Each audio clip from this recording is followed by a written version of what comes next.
Our X-Files. Welcome to our X-Files vault. Regular people talking about unexplained phenomena. UFOs. Ghosts. Cryptids. Hidden archaeology. Weird science. Our stories. Our takes. Our X-Files vault.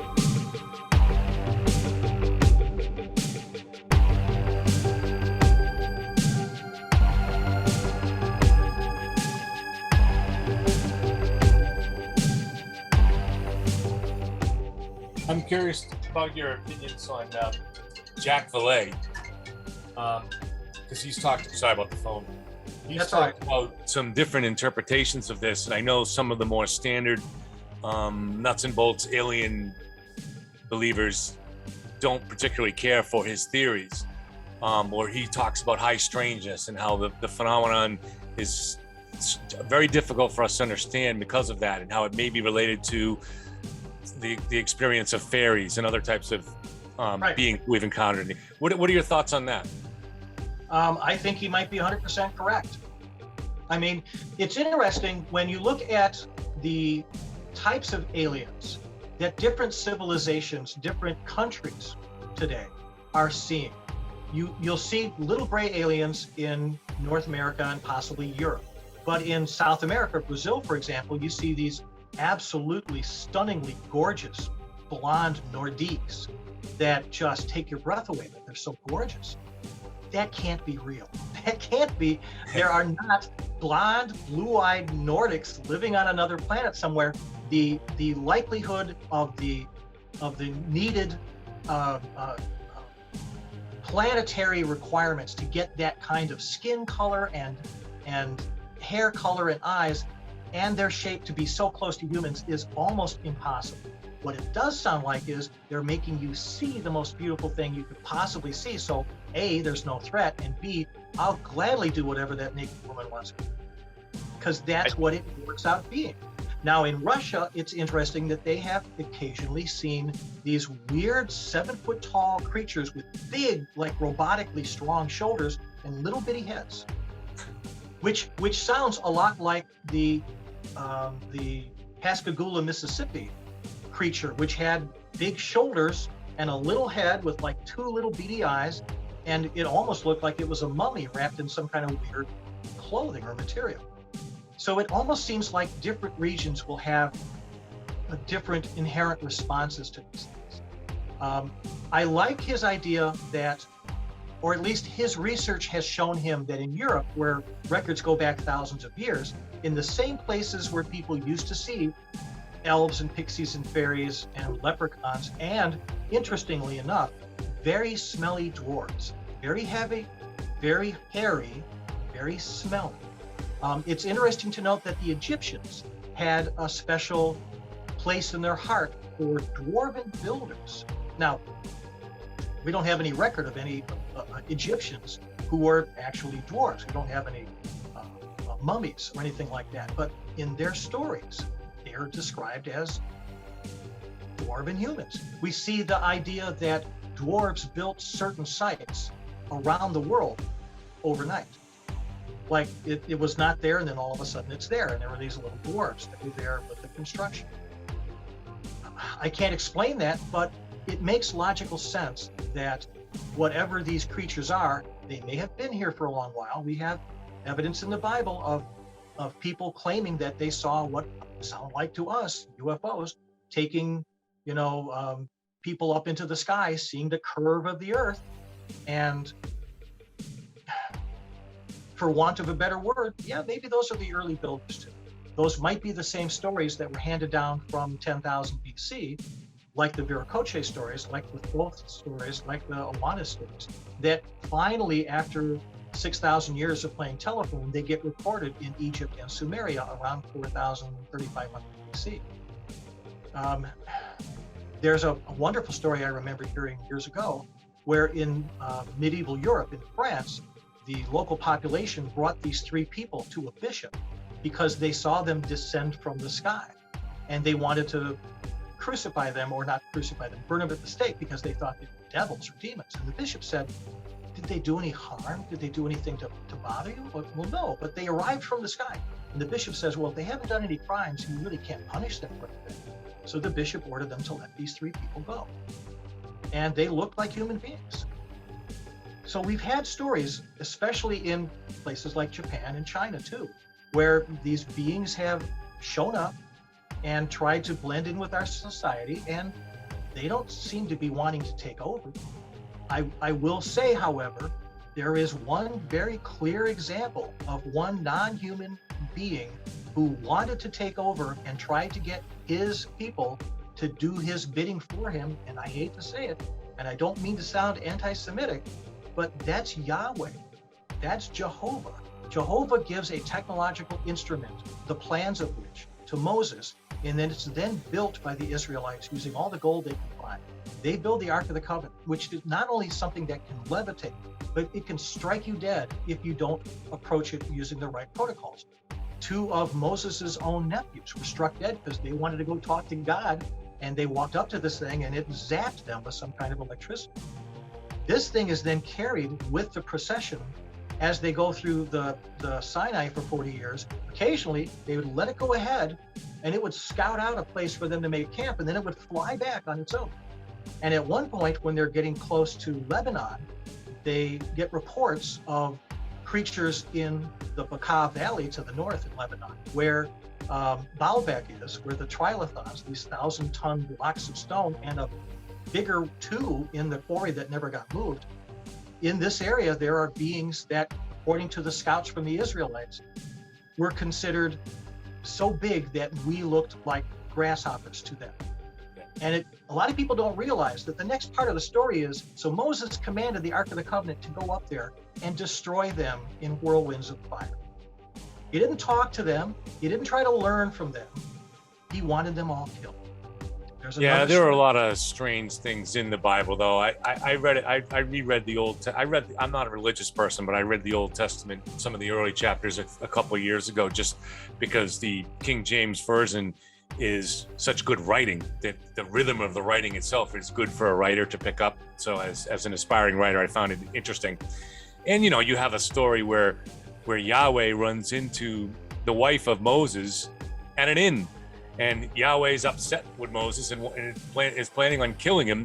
And she talks him out of it and makes a deal. And, from then on, afterwards, we'll, I'm sorry, what's it called with birthright for Jewish males, Jewish boys? Not castrate, geez.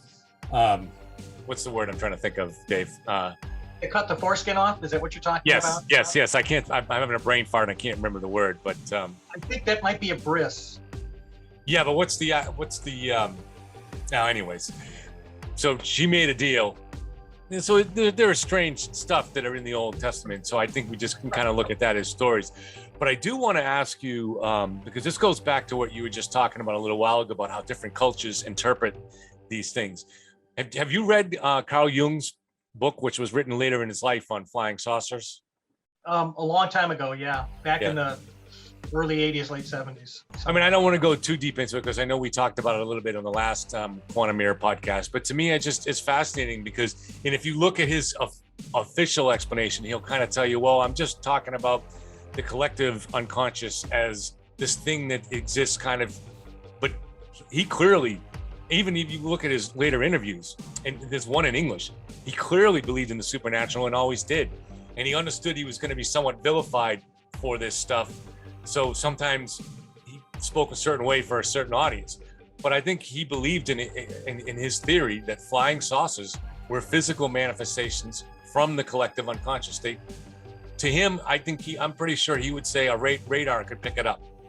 I'm just curious. I mean, because when you look at that and you think about some of the trickster elements going on with some of these experiences, is it something that more, not so much alien, but just as a part of us that has a stranger, and especially you and I have talked about some of the odder aspects to quantum physics and the observer effect on reality, a puzzle that is still unsolved a century later.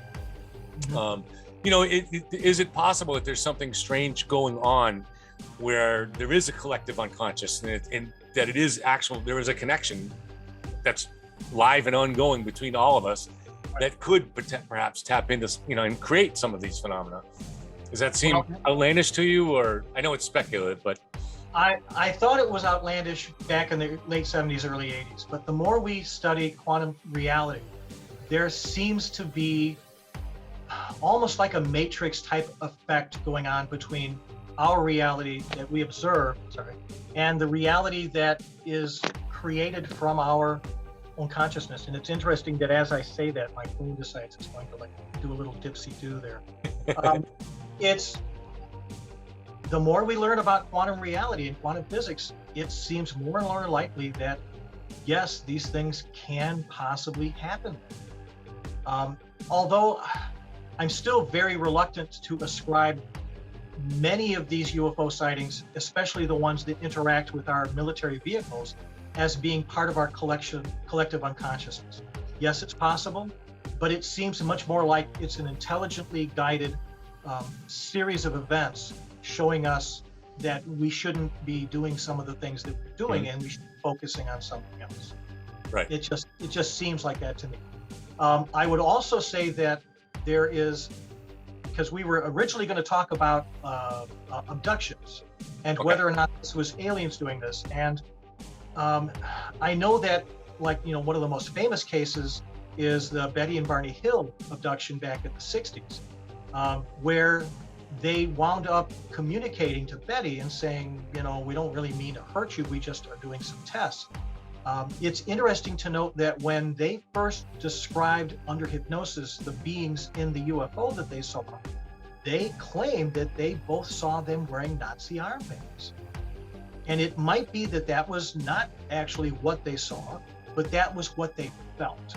That feeling pervaded them. Betty and Barney Hill were an interracial couple, and they probably have felt a lot of pressure, being one of the first interracial couples, well known in the United States, that any being that meant them harm, they'd instantly think of as either Ku Klux Klan or the Nazis, which are kind of the two sides of the same stone.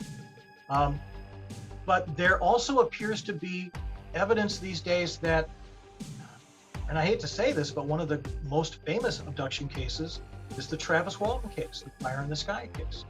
And in that instance, the movie made it seem like they're very bad people and they've abducted all these people and they put them here and there, and it's really scary.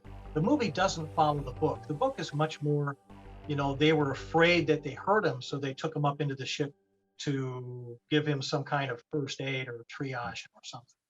But it's just come out in the last few months that his partner, Mike Rogers, now admits this was all a hoax, and that he and Travis concocted this themselves. And Mike Rogers is pretty upset because Travis promised him a good portion. I think he said 30 or 35% of the book sales. And they did accept checks from, I think, the Inquirer, all 5 or 6 of the members of the party, to be some of the first people that were available to prove that they had a UFO experience. And he does say that the other 4 guys in this event had no idea, and that they had set this up to be a spotlight from a spotting tower, a fireman's tower, and that he had driven them up in this area where they were not, familiar with, and then drove them away really quick so that they couldn't find them back. And because when they came back, he took them to a different location, the searchers never checked this tower, which was some other distance away. It really hurts the abduction theories to find out that one of the most famous cases may not have been a hoax, but at least one of the 2 primary members is now claiming it was a hoax. And that really cast doubt on so much that's been built since then on the veracity of witnesses. But I wanted to read one thing. There's a book called Mill Labs, Military Control. Sorry, I have to read this, the complete title. It's only $100 if you want to get it off of Amazon, but you can get it for $88 plus $3 in shipping and handling. It was published in 2000. It's called Military Mind Control and Alien Abductions, with the head of Mill Labs, which stands for Military Laboratory or Military Abductions. Its author is Helmut Lamar, PhD, and Marion Lamar, his wife. They're German researchers. And there's a guy who did a really good review of this and goes into some in-depth discussion about whether abductions are military or whether they're alien or whether they're both. So this guy's name is Trang Michaels. He did a review on January 6, 2012. I want to read just a little bit of this because this really makes a lot of sense. He says, throughout the 1990s to the present, he means January 2012, many high-profile alien abductees who have gone on the public record, and he lists them.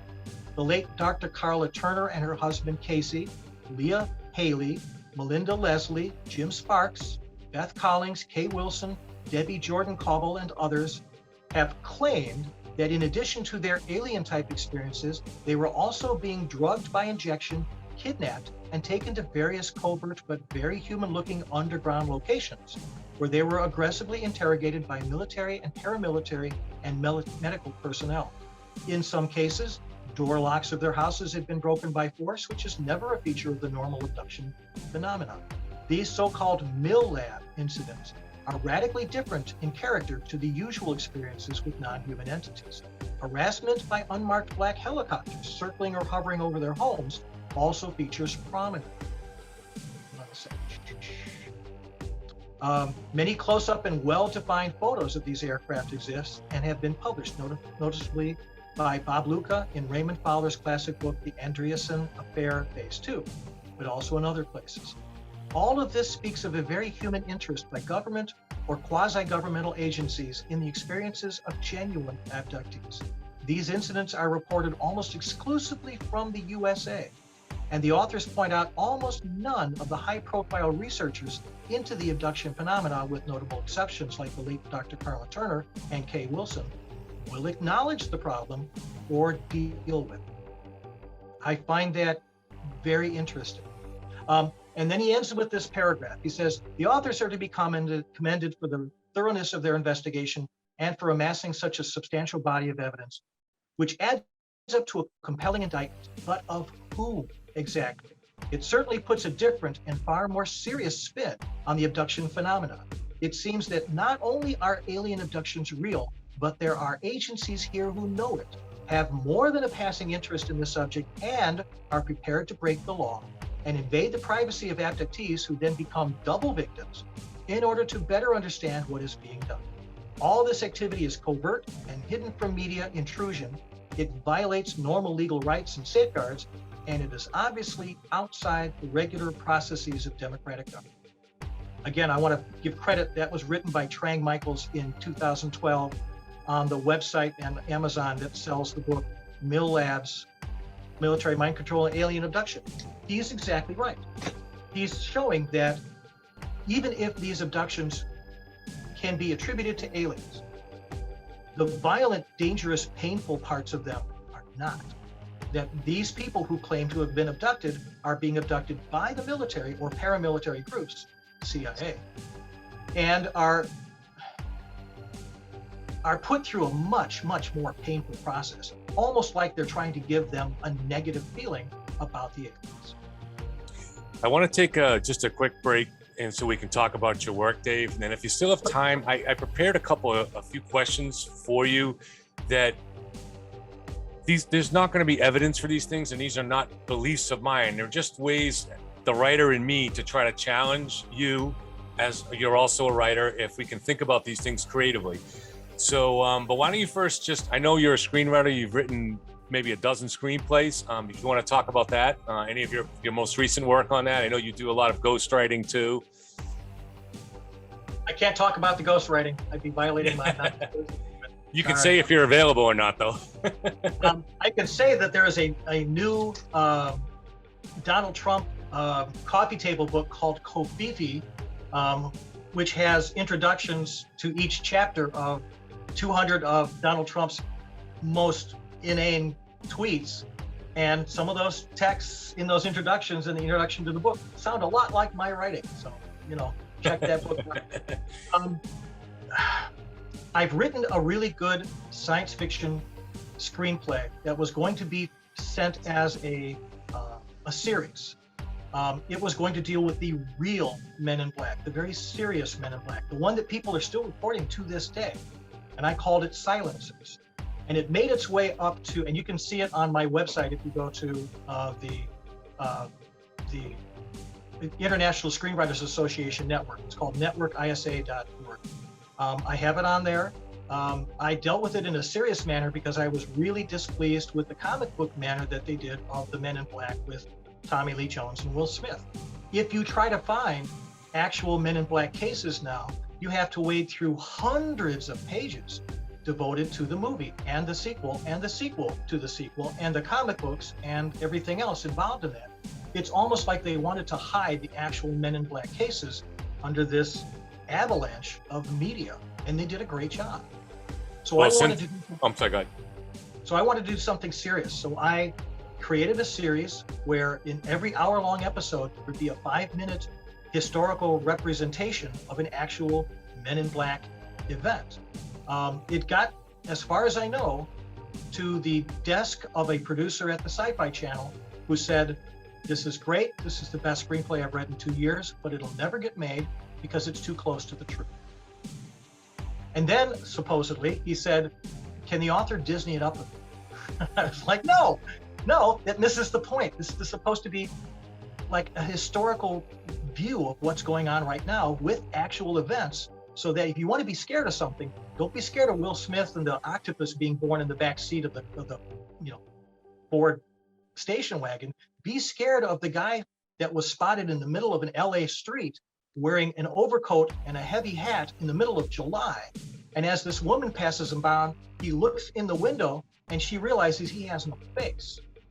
And she gets so freaked out that she runs every red light on the way home, goes in the house, barricades the door, and then calls like 911. You want to be scared of something, that's what you should be scared of. Yeah, that's a good story. Actually, I think that really could be the topic for the next show if you'd like. I mean, everybody loves the Men in Black. I love them. I love these Men in Black stories. You know, the idea that these kind of guys that are not quite human in the stories, the way they come in, and they're almost trying to disguise themselves. But so I did, we promised the audience that we would try to explore some new territory. So I'm just going to take a shot and see if I can get somewhere with this. So these are just questions that came up to me. Respond to them creatively, could be future, I'm not trying to pin you into some kind of a position on anything. So beat me, Danny, to the bar. Yeah. So, again, thinking about aliens versus, are they good or are they bad, that kind of thing. I was also thinking in terms of the way humans treat cattle. A farmer raises cattle, is trying to maintain a flock in a certain way. He feeds it. If they're sick, he brings in medical help. But at the end of the day, he also slaughters them. So is it possible, and I'm not saying the aliens are trying to slaughter us, but is it possible that there's some other purpose where they're not trying to help us, but neither are they trying to necessarily destroy us? There's just some other purpose that we have. Well, the more I study quantum physics, I always have to say anything's possible. Yeah. It's possible that, I remember the story about the Sergeant Stone, who was the guardian, according to his story, of a report that NATO had put together after one of these incidents where a fleet of UFOs came crashing out of the Soviet Union and we almost launched nuclear weapons. They had asked Washington and London what's going on, and they were told, you don't need to know. And NATO said, if we're going to launch nuclear weapons, maybe we do need to know. And according to Sergeant Clifford Stone, they put together a document that was created without any help from Washington or London or any of like the CIA or MI6 people, that was created using continent-based information services, including Interpol. And according to Sergeant Stone, he got a chance to read this document. He was actually ordered to by a 4-star general that he used to serve with to read the document. And he claims that, according to this report, in the 60s, they could identify 100 different species visiting this planet, including at least 3 who could so perfectly pass for humans that they could be walking through SHAPE headquarters or NATO headquarters in Brussels, and no one would be able to tell them apart from other humans. According to Sergeant Stone's report that he says he read. Is anything possible? Yeah. I mean, I sometimes think it's more like Third Rock from the Sun, where it's like, let's go kick the anthill that's known as planet Earth and see what shakes loose this time. We know we do that. We will, do crazy things. There's a story about Errol Flynn, who used to bet on horses back in the 30s and 40s, giving certain chemicals to the horses to make them run faster. And it's like, it's a horrible thing that he was doing, but that's what humans do. And if we can do that, yes, they could probably do that. They might be testing us. What happens if this guy like me goes 55 years just crying out to see a UFO, and then all it is it's a light that goes off and on when you take your eyes off? What happens to that person? As opposed to, the Kentucky incident that happened back in the 60s, where they had these little green men that literally like took over this house with 2 families in it, to the point where the guys in the house were shooting at them. And when they hit them, they'd fall out of the tree like a falling leaf, hit the ground, get up and run away. And they left some kind of green glowing goo behind. Maybe that's a different kind of alien that's trying to get something different from those people.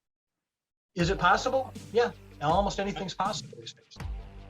Similar question. So, we take it for granted that,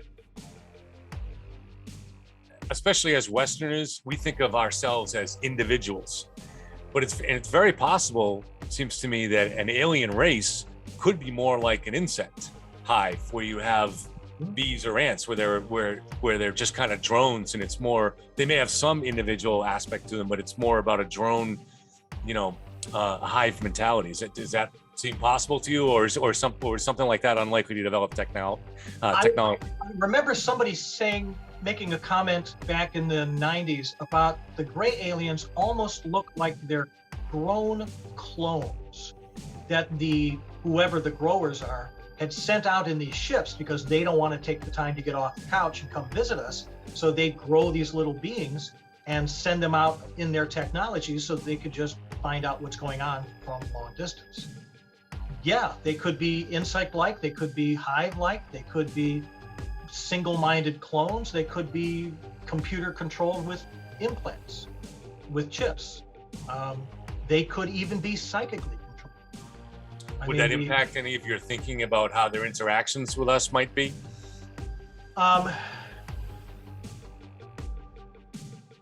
Oh yeah, absolutely. Depending on what, and again, this could be multiple groups with multiple different ways of reaching us and communicating us, and with different, sometimes possibly conflicting motives.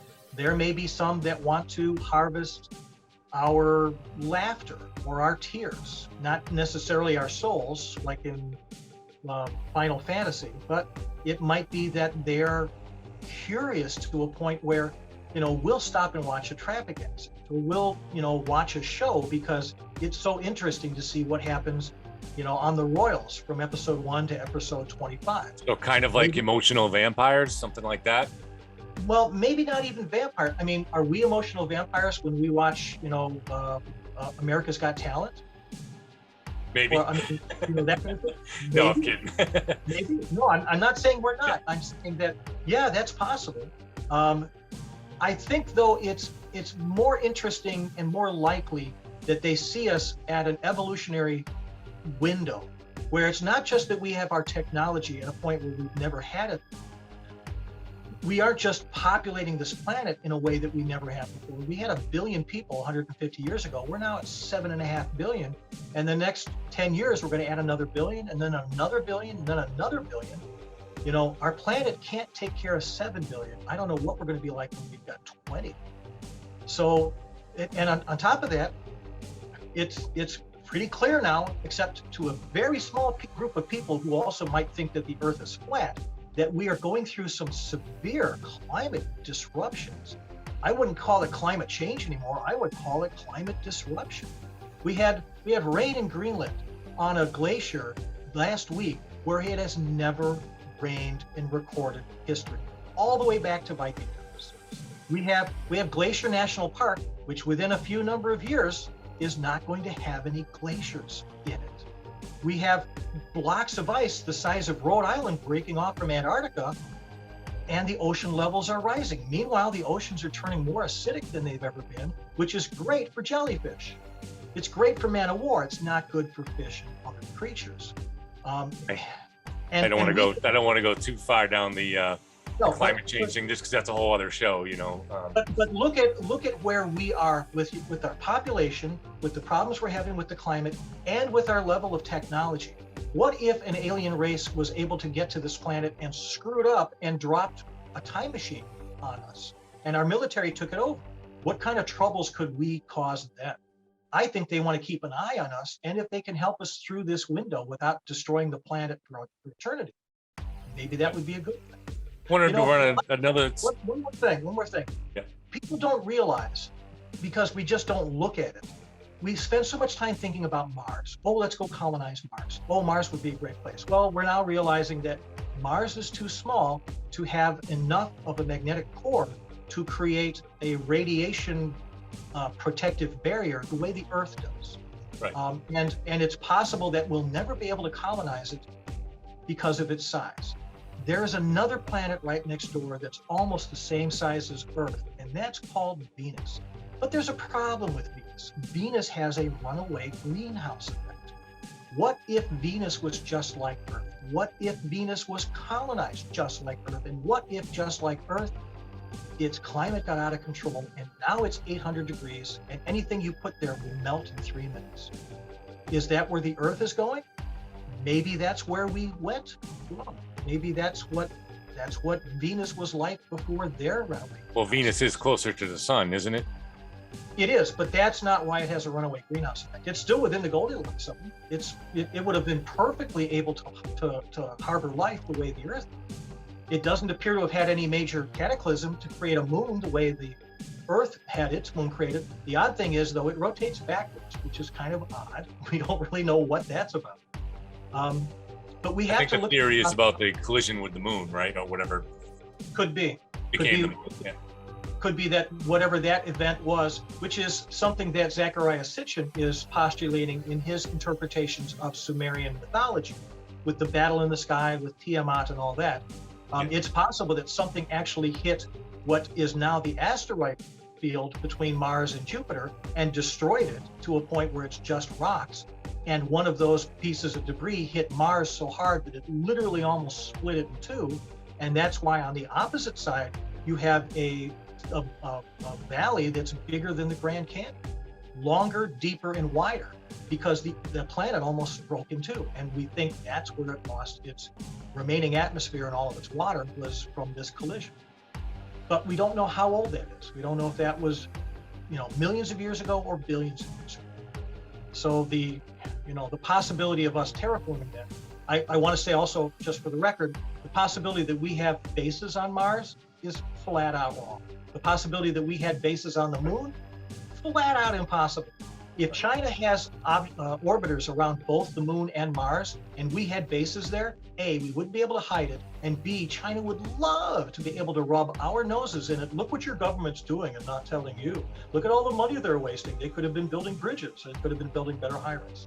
So, yeah, I think a lot of that's wishful thinking. And it's a shame. I would love to have bases on the moon and Mars, but I don't think it's possible. I don't think it's possible with the level of technology. I want to run an idea by your screenwriting brain.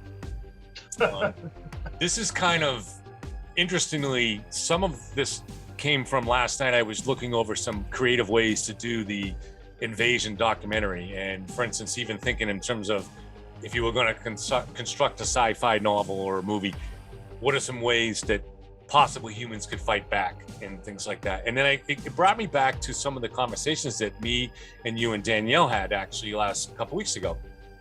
So, I was thinking about that in that, what if an ancient race, very advanced race, passed through here a long time ago, perhaps at the time when we were, I'm saying even before, say, a million years ago. So long before Homo sapiens had evolved. And they're just passing through, but they want to leave something behind to maybe assist the development of a species that maybe develops advanced cognitive ability, as we did. Call it kind of a cognitive care package. or even think about like in a video game, when you reach a certain level, you can, they've left certain, bonus things so you can pick up, and it helps you.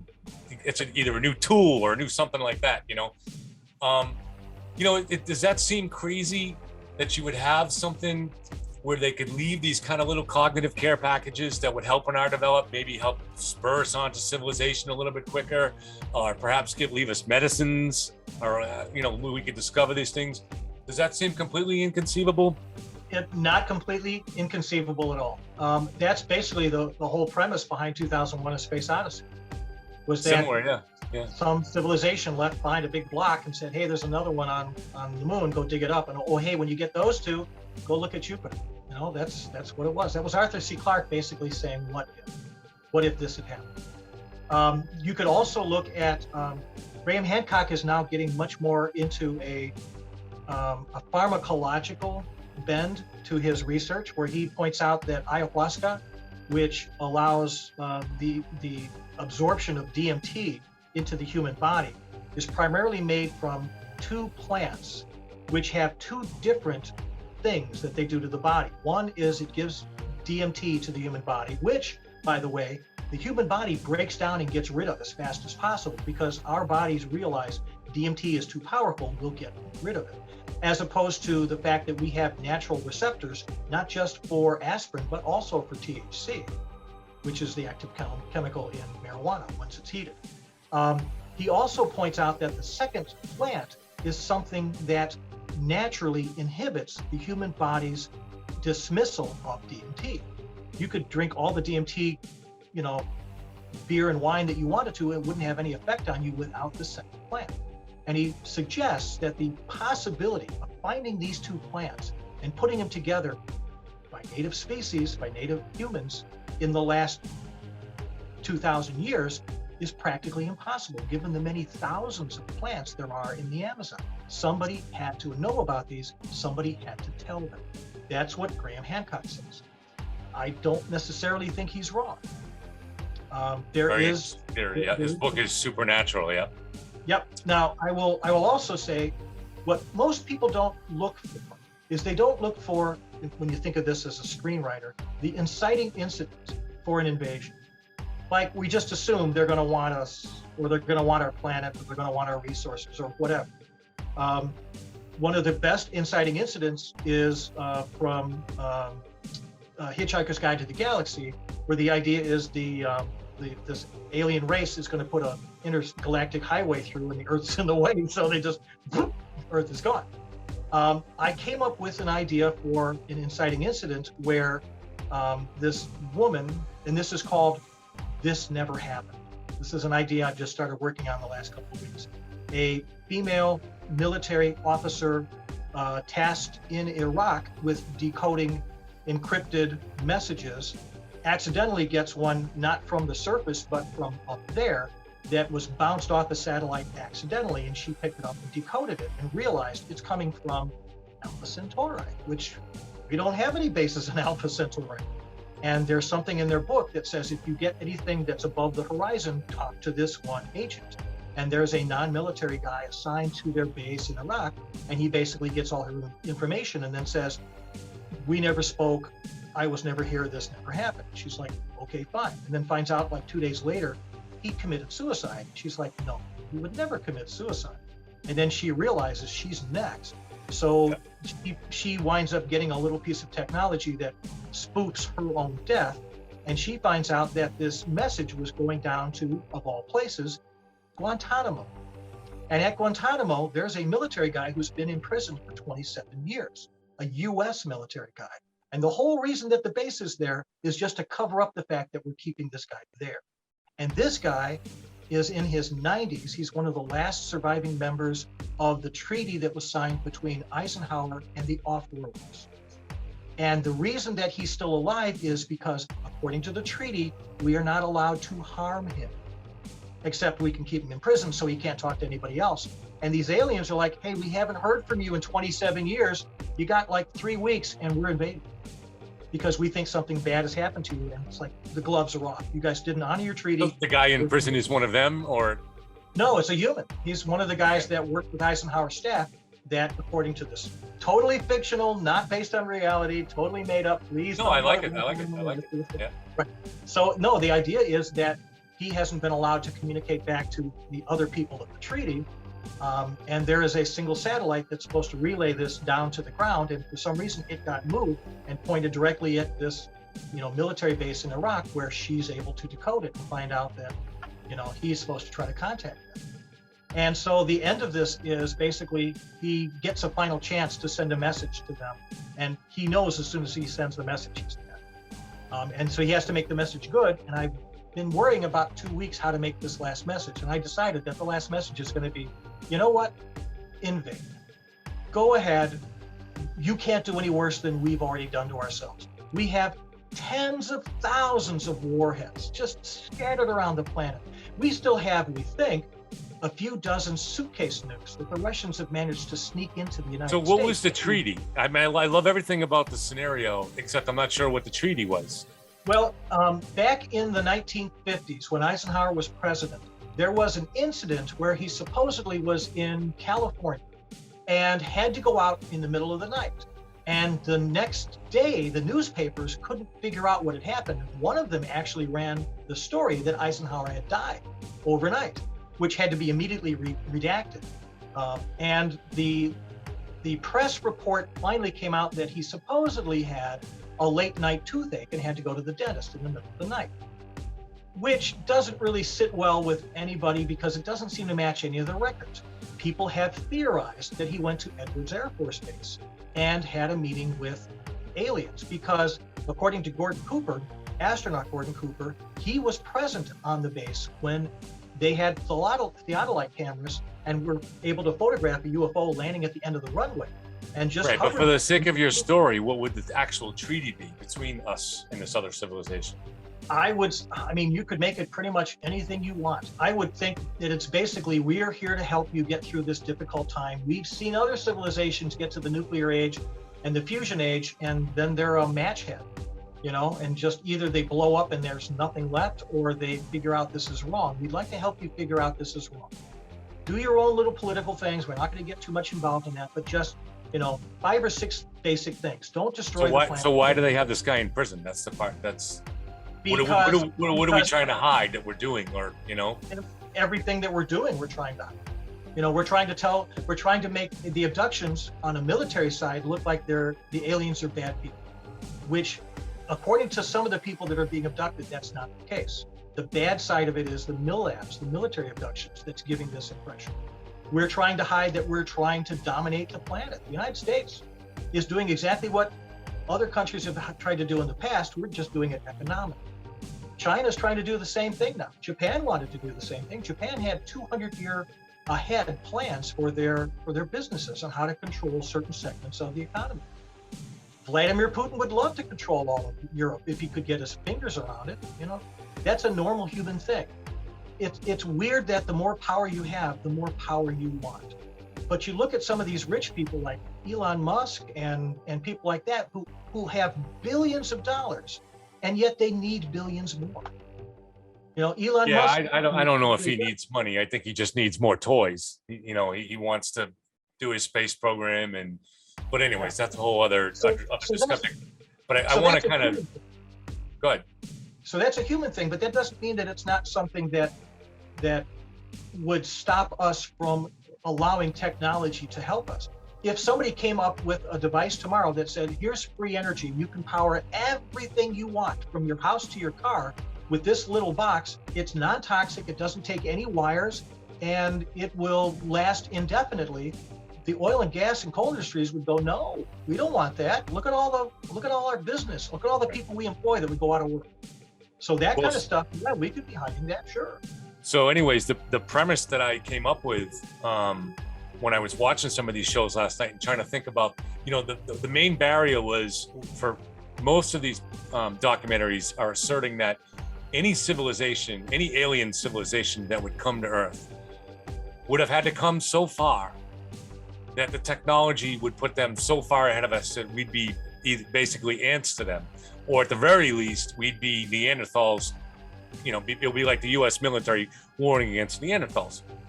But when I think about this idea of this is what when I was talking, our discussions that I had with you and Danielle, this idea of these cognitive care packages, if they were left in various points around the galaxy by a much older civilization, then another civilization, which could be 1,000 light years from us, could be on the same or even less technological, slightly less technologically advanced as us, or knowledge-wise, but they are able to stumble into a better one of these packages, and it gives them the ability to create wormholes and do beyond light speed travel. So then you could have a situation where you could, in theory, have a force coming out here that doesn't isn't necessarily more advanced than us or much more advanced than us, which would explain why we might be able to shoot some of their ships down or something like that. So then, to me, my thinking was, all right, so if that's our version of Independence Day, the way to beat them would be to try to track down another one of these cognitive care packages and advance our own knowledge, so that we wouldn't have to make a huge leap to try to fight back. So it's a matter of trying to figure out how do you access these things? One of the ways was the way you just mentioned, the Graham Hancock supernatural thesis of getting into an altered state of thinking, because I think in Graham Hancock's version of it, we're accessing another dimension where there are beings that are helpful to us. But another way of looking at it is this advanced situation could have just left this cognitive care package in a way that we can only access with our minds. So there are no living beings there, but there's kind of like accessing a CD-ROM. Here's the information. Now you can upload some of it depending on what you can access. Another thing I looked at was junk DNA.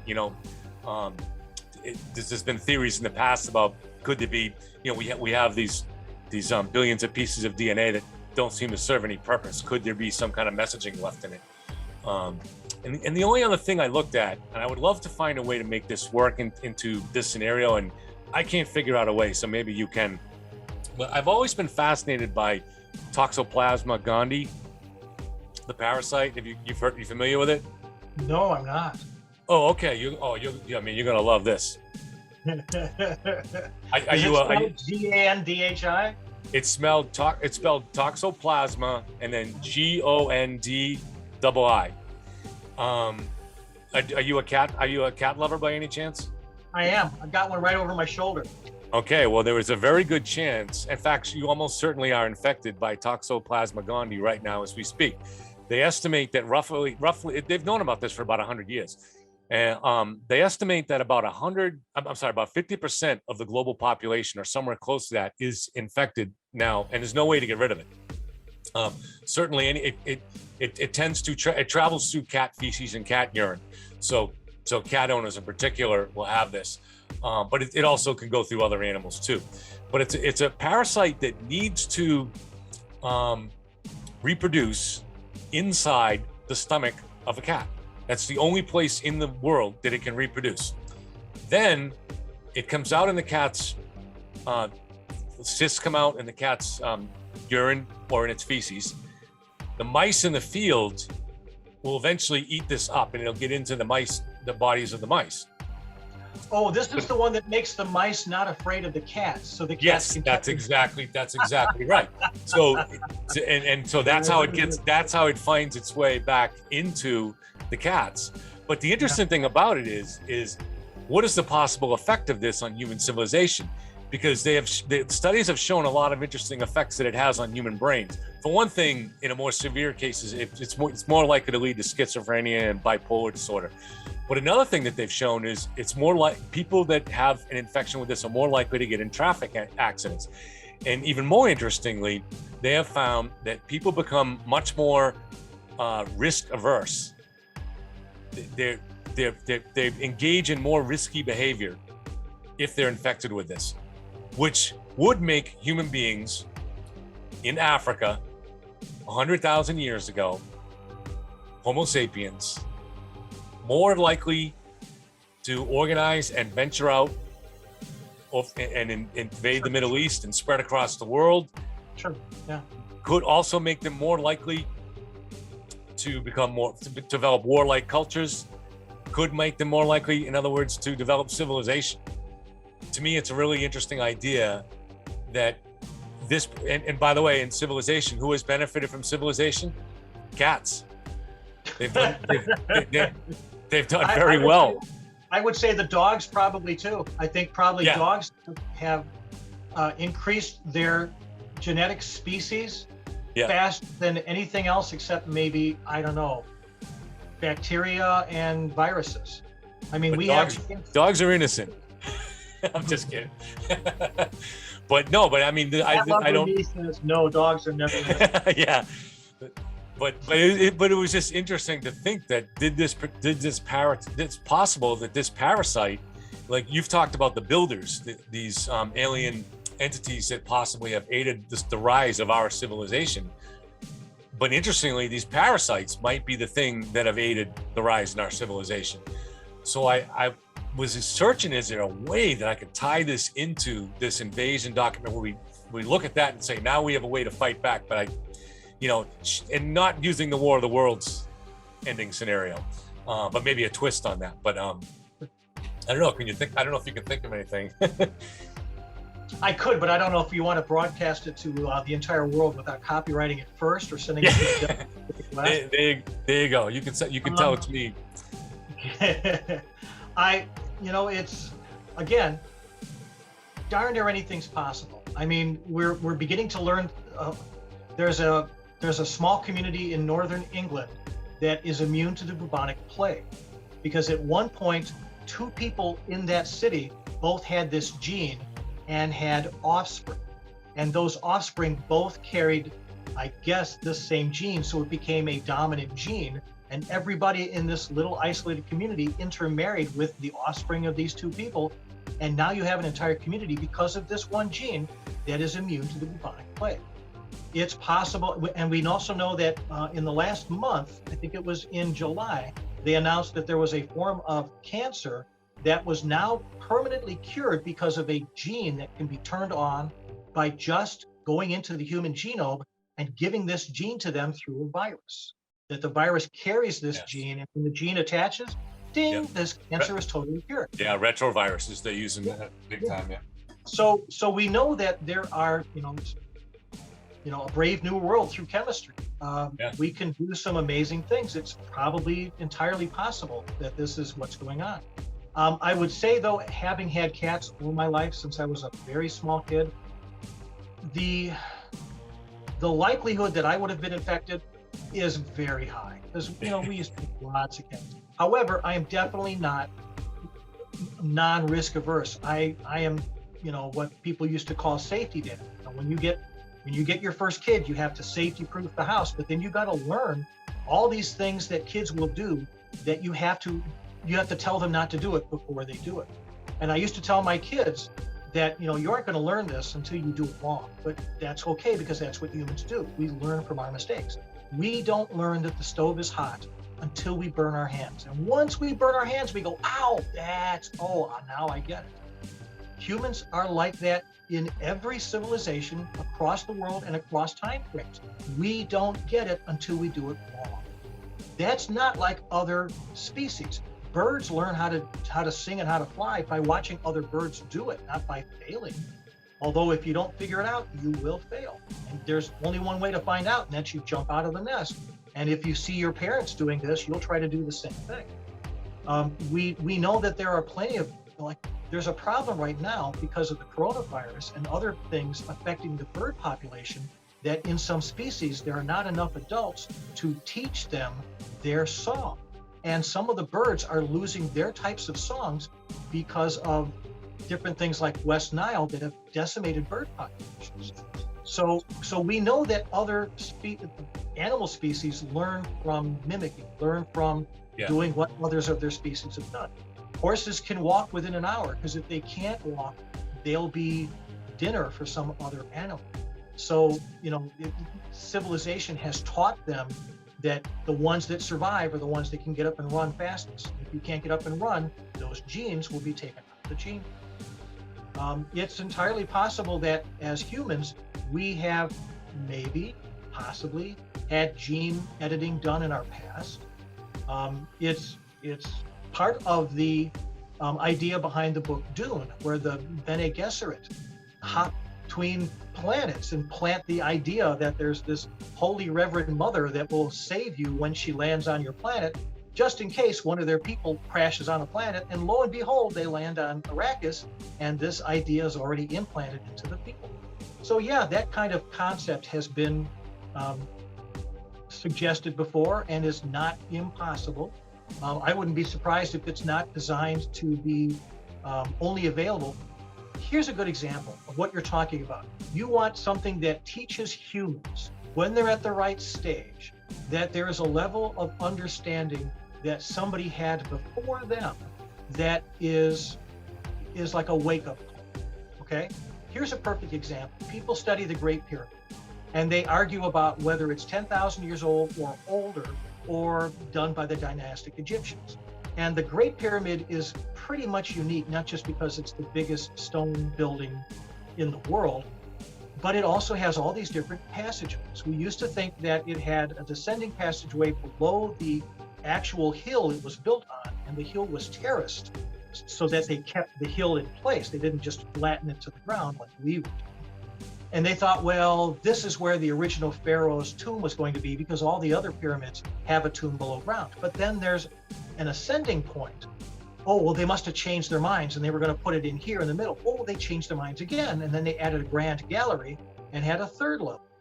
Well, it now appears that this was all intentional from the very beginning, because we can tell that they didn't carve the stones after they were put in place. They carved the stones intentionally to put in place. And then now whenever you see a picture of the Great Pyramid and you see these passageways, you see it from the east looking west. And you see this line down and then a flat line. Then you see a line that goes up to the middle in a flat line. Then you see another bigger one up that way. Okay, great. But what you hardly ever see, and I've only seen in one book, is a picture from the north. And a picture from the north shows that there is a series of lines that go straight down, and then at the bottom, there's rooms that go off to the west. And then in the middle, there's a bigger chamber that goes off to the west. And then at the top where the king's chamber is, there's a chamber that goes off to the west. And then 5 levels above that, it looks like a human being wearing a crown. It was intentionally done to look like a human being. But you had to be able to know what these things look like and see it from the outside before you'd get that idea. Or you had to be brilliant, and I don't know if anybody had ever figured this out until modern times. This is a diagram of a human wearing a 5-level crown or something above his head. It's made to look like a human. And to this day, hardly anybody who knows the pyramids knows this, because we just don't show that picture. So did somebody do that to give us a message? Well, we know that there are 2 very tiny, bread loaf-sized tunnels that run from the king's chamber, parallel to the ground and then out at an angle. There are also 2 of those in the queen's chamber below it, but they were never finished into the queen's chamber. You had to deduce that if there were 2 holes in the king's chamber, that there might be 2 holes in the bottom chamber. We didn't figure this out until the late 1800s. Somebody hid those from us. Somebody hid those knowing that we at some point would get smart enough to go looking around and banging around and finding a hollow point and then finding those ways out. Those ways, at least the bottom ones from the queen's chamber, have doorways at the end. So we don't know what's behind the doorways. We know that the pyramid has voids in them somewhere not far away from the grand gallery. We don't know what's in the voids. We don't know a lot of some of the parts of the pyramid. We know that there's sand filling in some of the voids in the pyramid, but that sand is not from the desert around the Nile. It's from another source that we haven't identified yet, with high quartz content, which makes it more reactive, we think, to electrical and possible plasma discharges. We don't know, but whoever like a built transmitter or something, or the some theories suggest that the Great Pyramid was some sort of power displacement, generator, a power plant of some sort. But whoever built it intentionally with parts of it that would not be easily figure outable until you got to a higher level of technology. For example, being able to drill in or to take magnetic resonance images of it. Maybe that's one of the cognitive care packages. Exactly so. They've We left also it- left know it that, across- yeah. right, in Central and South America, we know that like some of the Aztec and Mayan pyramids are built off of much older sites, and we've never gotten to the bottom of some of these. We don't know what's at the bottom of some of these pyramids. We know that the Egyptian pyramids were built with a core and then blocks built up around the outside. Some of these cores might be original buildings from 10,000 BC or earlier. We just don't know. So Okay. yeah, cognitive care package, absolutely. Some people would claim the Great Pyramid is exactly that. All right, so let's we've been at it for a long time, so that was a great show. I really enjoyed it. Let's wrap it up there. And is there anything you want to say before I hit end record? No, I think we covered far more than we possibly should have covered in one tape. But yeah, if anybody has any questions, post them below. We'll try to answer.